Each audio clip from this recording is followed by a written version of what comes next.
Okay, hi. So in this video, I'll be showing you guys how you can actually do a simple backup of your website.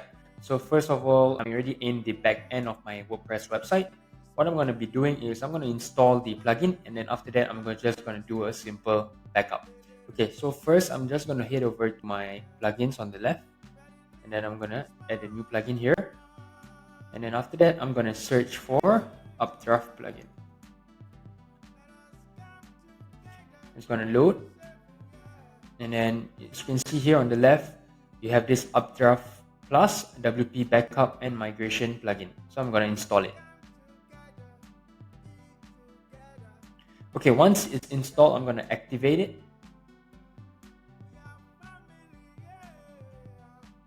Okay, once it's activated, it's just going to refresh.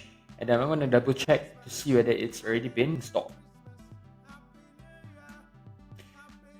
So as you can see, it's already been installed on my plugins dashboard here. But I also can check to double confirm on the left here. As you can see, there is an option here for Updraft. So I'm going to press on that. And then as you can see, I'm in the Updraft Plus Backup and Restore page.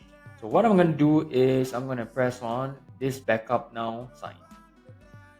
You can see there's a new backup here. You can include your database in the backup or include your files in the backup. So I'm just going to backup now. So it's going to take some time depending on the size of your website.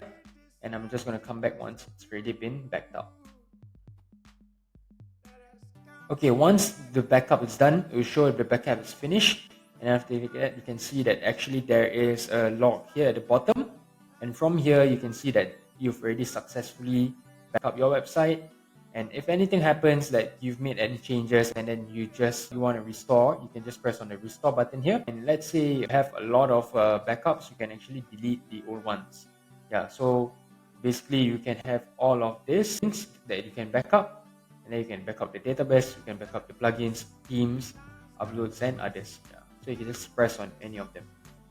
Yeah. So you can download to your computer, you can delete from your web server, or you can just browse it to just double check. Yeah. So this is how you can back up your website.